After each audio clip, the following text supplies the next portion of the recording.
I'll just take a sip. Every day. Hey, Plane.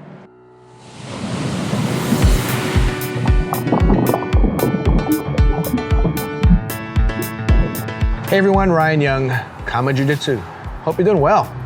So we are in late August. In fact, last week of August, Sunday will be the 1st of September. We will be ending our no gi training and starting our gi training. So I think this is a good time to kind of revisit some topics that are pretty important for you. And let's kind of go with this one today. This comes from Brian Brock. Hey Brian. And this is in response to our video from about a couple of weeks ago. Do you get regularly injured in BJJ or Gracie Jiu-Jitsu? And is it worth the training? So his question is there any way to mitigate some of these injuries? And I guess I talked about several injuries in that video. I'm trying to get into BJJ, but I don't love it, and it's definitely not worth it to me for these injuries. Yet I think BJJ would be worthwhile should I continue. So that is a good question. In fact, any question I bring up is a good question, right? I'm not gonna waste my time, especially waste your time. It's a good segue to go into a couple of different subjects. So subject number one is the injuries. Yes, the injuries can be a problem, as we've discussed before. And if you're not careful in how you do things, the injuries can become crippling. But there's a lot of other things that we do in life that we can sustain the same types or worse injuries. Now, do I know of anyone who's ever died on the mat in Jiu-Jitsu? No. Does that mean that it cannot happen? Well, yeah, somebody could get a heart attack while training, but that doesn't mean that it was caused by training. The heart attack could have been caused by something else, like a defect in the heart or a condition that's been created over time, and it just so happened to be that person's time when he was training. Sucks, but yeah, it happens, right? I knew this one guy who I met in high school.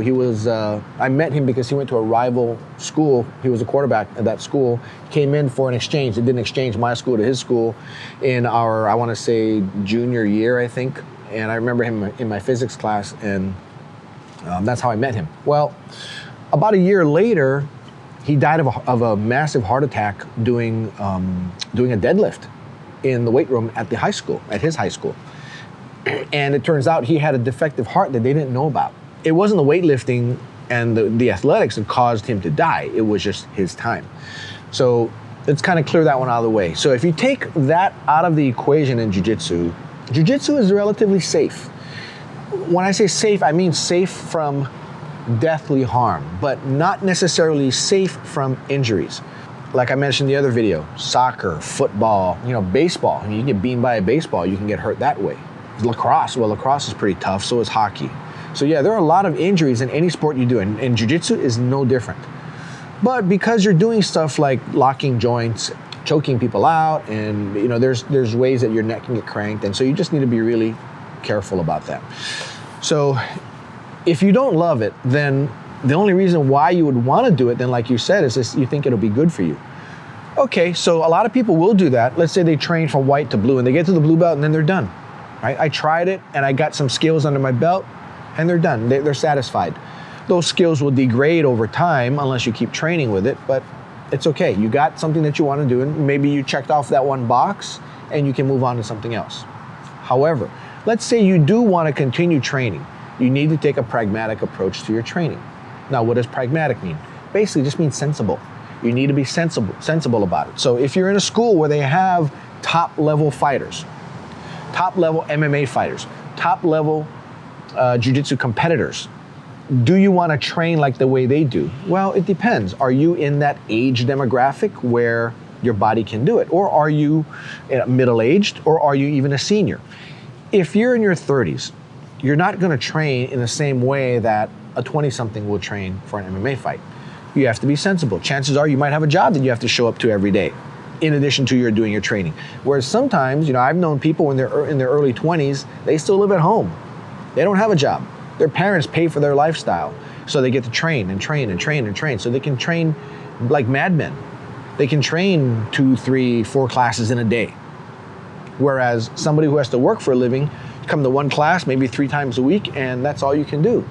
So if you have a sensible mindset to your training, then you won't be overextending yourself. You won't be overtraining. When you overtrain, that's when you get into a situation where you can get injured because you're mentally drained, you're physically drained, and maybe you're training with someone who's very competitive and you're normally very competitive, so you would tend to fight back, but your body is a little depleted, and that's where your injuries come. On the other hand, if you just sat back and thought to yourself, wait a minute, I trained 3 days a week already, and my body's a little sore, I'm a little kind of beat up, so maybe I should take today off. Maybe I should go spend time with my family today instead of training.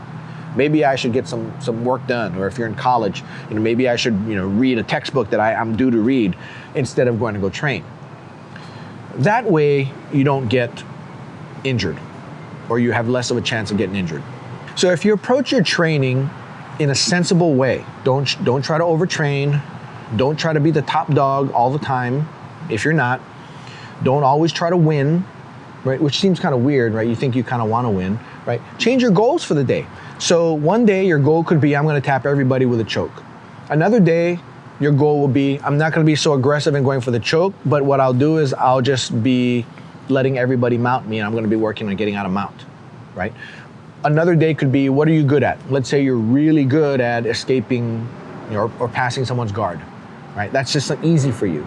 So in that day, you're just going to go into everybody's guard and just pass guard all day because you can do it without exerting too much energy. You let your body replenish itself. And then on another day, maybe on Friday, maybe you're strongest on Friday, then that's the day that you go all out, and that's the day you train hard. That's the day when everybody's in trouble training with you, right? But you can't expect to do that every day and be injury-free. So your body is strongest when it's fully recovered. When it's not fully recovered, that's when parts break.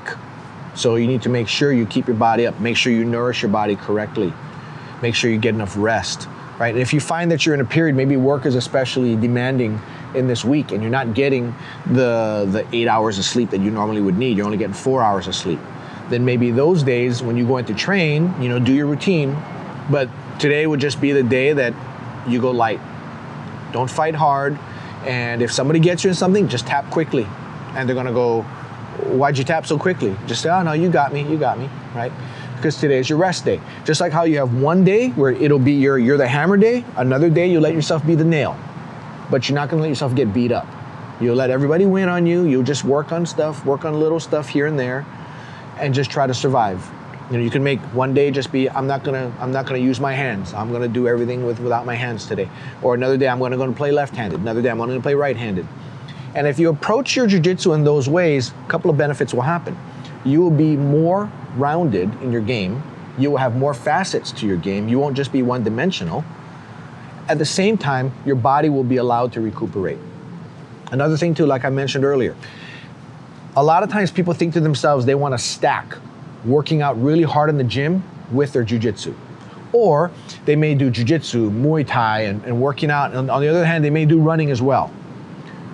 Watch what kind of stuff you do, because everything will accumulate onto your body. In the gym, if you're on a routine that's more like a bodybuilding routine, which is kind of like a traditional routine or a powerlifting routine. Nowadays, people do these HIIT routines, right, where you're kind of working a little bit of everything. But if you're one of those who likes to work arms today, likes to work legs on another day, right, you give your body parts a rest by not working it out that day. Well, you can do that in jiu-jitsu as well. So like I said, so one day you're gonna be working top, one day you work bottom, one day you work hard, one day you work light. And this way your body's not getting the same workout day in and day out. You're confusing your muscles, letting your body do different things. It's hard to do that in jiu-jitsu though, because jiu-jitsu is such a whole body workout, right? You don't really isolate parts of your body in jiu-jitsu, but that's also a benefit as well. So you don't need to worry about working a leg day or working an arm day or a chest day or a back day with jiu-jitsu. You just go in and train, but you just have to kind of moderate things. So as far as your expectations, you need to be sensible in your expectations too. And as far as your progress, don't rush through your progress. Don't expect yourself to do so much. 1% improvement every day is all I ask my students. I don't expect them to learn the armbar today and be able to conquer the armbar tomorrow, right? Get a little bit of the armbar down and keep working, get a little bit better, a little bit better. Once you understand the motions, then you start getting a little tighter and you do it, then you start getting a little faster. It's gonna take a lot of time. And same thing like with chokes. You can't expect to be able to choke everybody out every single day, especially after you learned it today. If you learned it today, then you want to make sure you kind of slowly start to pick up the pace of your chokes and also the tightness of your chokes. Be sensible about it. So if you be sensible with your training, you'll mitigate injuries, you'll round your game out, your depth of knowledge will be much better, and you'll make progress in the art faster than you ever imagined. Combine it with some of the principles from our other videos, like the equalizer, like the linear learning, and concentrating on a curriculum. And you'll learn this art faster than 95% of people out there. Anyway, I hope that was helpful. For those of you members that have been signing for the Patreon channel, I want to thank you. Then again, I know you're doing it for selfish reasons because you want to see what kind of stuff Dave Kama teaches. And I can appreciate that. But at the same time, those of you who've been helping us by buying our t-shirts over Teespring, as well as ordering belts on KAATARO. We also have some links on Amazon for some products and some books that we think are really good. And we appreciate that because running a YouTube channel takes a lot of time, takes a lot of resources, and every little bit helps. And I want to thank you for that. Anyway, thank you for the comments. Thank you for sharing. Thank you for liking. Thank you for subscribing. Take care now. Happy training. Bye-bye now.